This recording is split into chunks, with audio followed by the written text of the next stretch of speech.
Kāds prožektors arēnā spīdēja uz viņu spilgta, žilbinoša gaisma. Viņa sirds daudzījās kā bungu solo. Zem lielā, pinkainā baltā kostīma Artūrs Pablis jūta sviedrus, kas tecēja pa muguru. Tas bija tas nacionālā deju cīņas pēdējais brīdis. Viņš tūlīt vinnēs, viņš tūlīt kļūs slavens, un viņš tūlīt visu zaudēs. Viss likās normāli līdz šim brīdim, bet nu viņš bija šeit, gatavs atklāt savu īsto es pasaulē.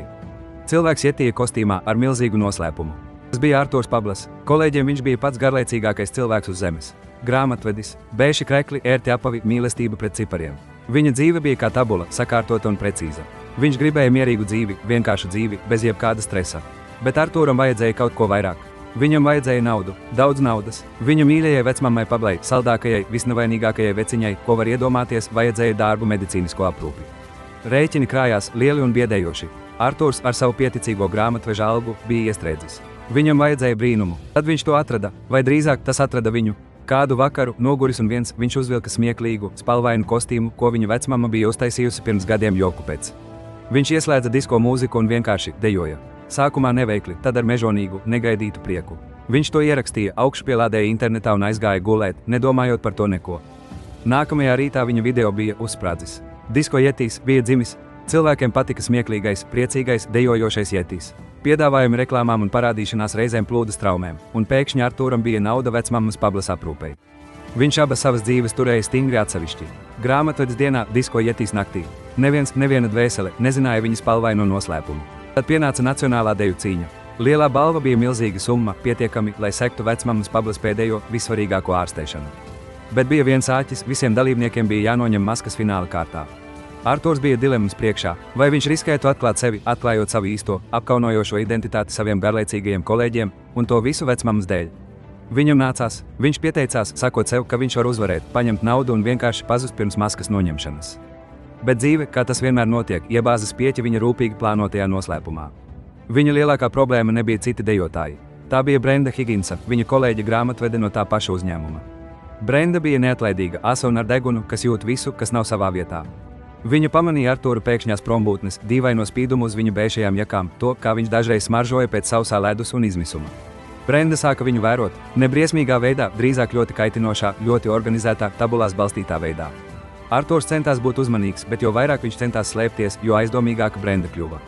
Viņš agri izlavījās no darba, apgalvojot, ka viņam ir zobārsta apmeklējums, lai vēlāk Brenda viņu pieķertu pērkam spīdumus.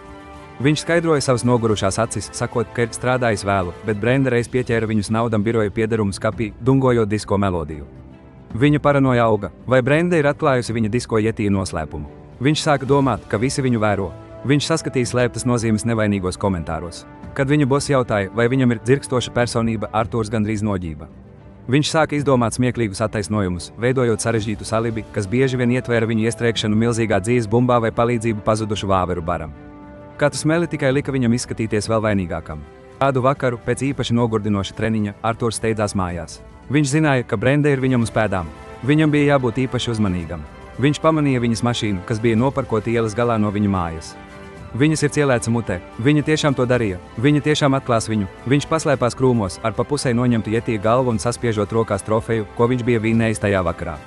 No krūmiem viņš dzirdēja Brendu runājam pa telefonu. Jā, esmu pārliecināta, viņa teica, viņas balss bija asa un nopietna. Pierādījumi krājas. Es domāju, ka viņš vada veselu operāciju.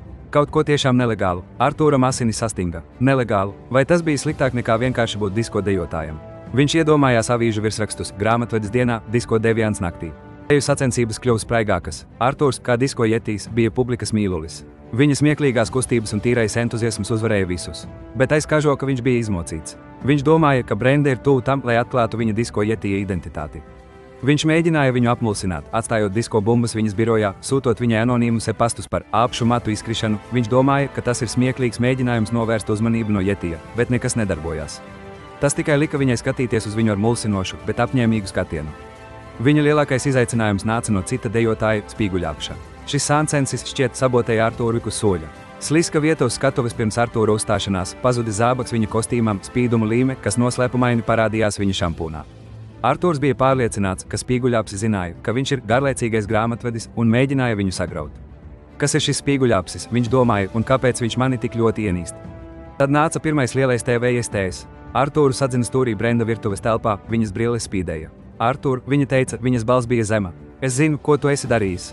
Artūrs gatavojās Jetija atmaskošanai. Tas ir sliktāk, nekā es domāju.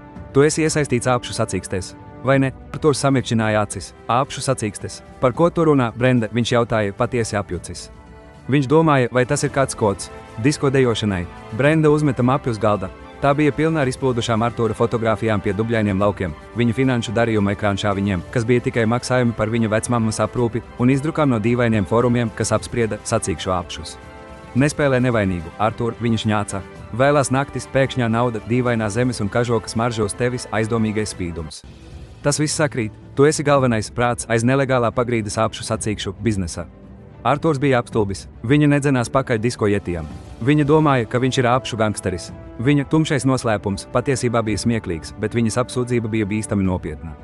Viņš mēģināja paskaidrot, pastāstīt viņai par sacensībām, par vecmammu Pablu, bet viņa tikai pakratīja galvu. Es jau esmu zvanījusi policijai, Artūr, viņa teica ar drūmu triumfu acīs. Viņi tūlīt būs klāt, viņu pasaule sabruka, viņu arestēs par āpšu noziegumiem, un viņa vecmamma joprojām būtu slima. Kāda juku jukām. Kulminācija pienāca Nacionālās deju cīņas pēdējā vakarā. Artūrs, kā disko Jetijs, stāvēja skatuves centrā. Viņš bija uzvarējis, pūlis gavilēja, gaisma zibēja. Vadītājs, smieklīgi iedegies vīrs vārdā Barijs, turēja mikrofonu. Un tagad Barijs dārdēja, brīdis, ko jūs visi esat gaidījuši. Lielā atklāšana. Kas ir disko Jetijs? Artūrs lēnām sniedzās pēc savas Jetija galvas. Viņa rokas trīcēja. Viņš dzirdēja sirēnas, kas tuvojās tālumā.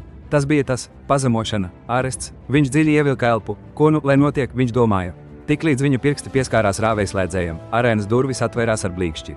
Brenda Higginsa stāvēja tur ar diviem policistiem blakus, kuru žetoni spīdēja. Stop, viņa kliedza, rādot ar pirkstu uz Artūru. Tas ir viņš, āpšu karalis. Es domāju, Artūrs Pablas. Viņš ir tas, kurš vada pagrīdes āpšu sacīkstes. Pūlis ieelpoja. Barijs izskatījās apjucis. Āpšu karalis, kā tad ar disko Jetiju. Artūrs, neredzot citu izeju, atvēra savu kostīmu. Jetija galva noņēmās, atklājot viņu vienkāršo grāmatveža seju. Pūlis atkal ieelpoja, ne tāpēc, ka viņš bija āpšu karalis, bet tāpēc, ka disko Jetijs bija. Artūrs Pablas, Brenda seja kļuva balta, viņas žoklis nokrita. Artūrs Pablas, disko Jetijs, bet apši, tad balss no pūļa pārtrauca klusumu. Pazīstama balss, ak, Brenda, mīļā, ļauj taču puisim dejot. Viņš gandrīz to dabūja, tā bija vecmamma Pabla. Viņu ieveda ratiņkrēslā sanitārs, viņa izskatījās pilnīgi vesela, ar nerātnu dzirksti acīs. Viņa turēja nelielu, spalvainu, mēģinošu izbēgt radību zem rokas. Policijas darbinieki paskatījās uz vecmammu Pablu, tad uz āpsi, tad uz Brendu, kura izskatījās, ka tūlīt ģības. Viens virsnieks piegāja klāt. Pablas kundze, viņš jautāja. Mēs esam jūs meklējuši, patiesībā pēdējos 5 gadus. Āpšu karaliene. Artūrs skatījās uz savu vecmammu. Āpšu karaliene. Viņu mīļā, nevainīgā vecmamma. Viņam piemiedza ar aci. Nu, kādam jau bija jāmaksā par maniem pirmajiem medicīniskajiem rēķiniem, Artūr mīļais.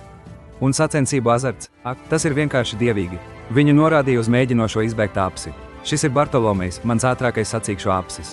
Artūra pasaule griezās. Slimība, medicīniskie rēķini, vai tas viss bija viltība? Viņa vecmamma, galvenais prāts, nelegālā āpšu sacīkšu biznesa priekšgalā. Un viņš, disko Jetijs, bija tikai uzmanības novērsējs, neapzināts viņas mežonīgās schēmas priekšnieks. Vecmamma Pabli iesmējās. Tu tik labi veicās ar savām mazajām dejām, Artūr. Es zināju, ka Brenda koncentrēsies uz tevi, novērsīs viņu no manām pēdām.